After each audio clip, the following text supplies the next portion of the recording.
আমরা যদি কেউ কোনো বিগত 3-4 মাসে ভুল করেও থাকি, আপনার আশেপাশের নেতাকর্মীরা যদি কেউ ভুল করে থাকে, প্রিয় সহকর্মীবৃন্দ, একজন নেতা হিসাবে আপনার এটি অবশ্যই অবশ্যই দায়িত্ব তাদেরকে সঠিক পথে নিয়ে আসা, তাদেরকে সচেতন করা, তাদেরকে সতর্ক রাখা। বাংলাদেশের জনগণের আস্থা বিএনপির উপরে আছে, এই কথাটা আপনারা বলেন।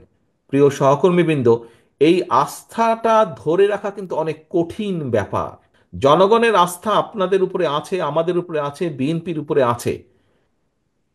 এটি ধরে রাখার দায়িত্ব আপনার এবং আমার এবং আমাদের সকলের। এটি ধরে রাখার দায়িত্ব কিন্তু জনগণের না।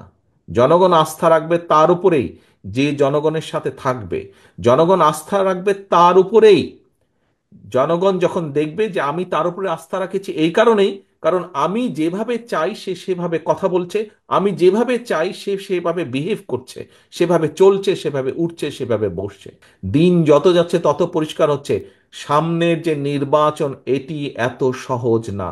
আগামী দিনে যে নির্বাচনটি আসছে, আগেও বলেছি, আজও আপনাদের সামনে আমি তুলে ধরতে চাই পরিষ্কারভাবে। আপনারা পত্রপত্রিকা দেখছেন, খবরাখবর রাখছেন, আপনারা আপনারা যদি সকল কিছু বিবেচনা করেন, পরিষ্কার দিন যত যাচ্ছে পরিষ্কার হয়ে যাচ্ছে। আমি আজকে থেকে প্রায় 3 মাস আগে আমি এই কথাটি বলেছিলাম। দিন যত যাচ্ছে তত পরিষ্কার হচ্ছে সামনের যে নির্বাচন এটি এত সহজ না। আমার থেকে এখানে অনেক অভিজ্ঞতা সম্পন্ন সহকর্মীবৃন্দ আছেন, অনেক মুরব্বী নেতৃবৃন্দ আছেন। আমি আমার যতটুকু রাজনৈতিক অভিজ্ঞতা গত 30-35 বছরের, এই অভিজ্ঞতার আলোকে আমার কাছে মনে হচ্ছে সামনের যে নির্বাচন আমরা ফেস করতে যাব, হতে পারে আমাদের একটি প্রধান প্রতিপক্ষ অনেক দুর্বল হয়ে গেছে।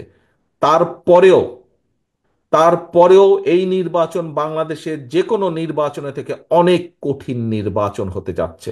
অনেক কঠিন নির্বাচন হতে যাচ্ছে, কারণ 20 বছর আগের যখন মানুষ নির্ভয়ে, কম বেশি নির্ভয়ে ভোট দিতে পারতো, আপনি যদি সেই 2001-এর নির্বাচন ধরে থাকেন, সেই সময় থেকে মানুষের চিন্তাধারা পরিবর্তন হয়েছে, মানুষের ধ্যান ধারণার পরিবর্তন হয়েছে। মানুষ এখন অনেক অনেক সচেতন, সেটি সামাজিক মাধ্যম সহ বিভিন্ন কারণেই হোক না কেন। কাজেই সহকর্মীবৃন্দ, কেউ যদি মনে করেন যে আপনার এলাকার কোনো কিছু আপনাকে এফেক্ট করছে না, আরে এটা কেউ জানবে না, এইটি ভুল ধারণা সম্পূর্ণভাবে। মানুষ জেনে যায়।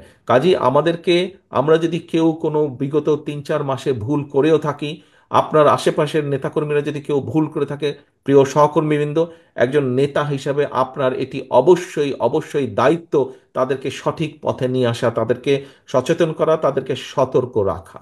আমরা প্রায় বলে থাকি যে অমুক একটি দল আছে, তারা তো এই কাজ করে যাচ্ছে। ভাই, কমপ্লেন করেন কেন? ওরা যদি এই কাজ করে যাচ্ছে, ভিতরে ভিতরে এই কাজ করে যাচ্ছে, তো আপনি কেন করতে পারছেন না এই কাজ? আপনাকে আপনার দলের পক্ষে পরিকল্পনা নিতে হবে, আপনাকেও কাজ করতে হবে। কমপ্লেন করা চলবে না। তারা যদি ভিতরে ভিতরে কাজ করে, তারা যদি মহিলাদের জন্য ভিতরে কাজ করে, তারা যদি ছাত্রছাত্রীদের ভিতরে কাজ করে, তারা যদি সমাজের বিভিন্ন মানুষের ভিতরে কাজ করে, তাহলে আপনাদেরকে আপনার দলের পক্ষ থেকে পরিকল্পনা নিতে হবে। আপনাকে তো কেউ আটকে রাখছে না। আপনি আপনার এলাকার মধ্যে পরিকল্পনা নেন, কিভাবে জনগণকে আপনার সাথে রাখবেন, কিভাবে জনগণের কাছে আপনার ভালো জিনিসগুলো পৌঁছে দিবেন, কিভাবে জনগণের সামনে আগামী দিনে কি করবেন সেগুলো আপনি তুলে ধরবেন। প্রিয় সহকর্মীবৃন্দ, এই সকল কিছু, আজকের সকল আয়োজন, এই যে আপনারা কথা বললেন, বক্তব্য রাখলেন, আমি আপনাদের সাথে কথা বলছি, সকল কিছুর লক্ষ্য এবং মূল উদ্দেশ্য বা মূল লক্ষ্যই হচ্ছে জনগণের সমর্থন আমাদের পক্ষে রাখা, এবং একই সাথে আমাদের যে পরিকল্পনাগুলো, সেই পরিকল্পনাগুলো যাতে আমরা বাস্তবায়ন করতে পারি।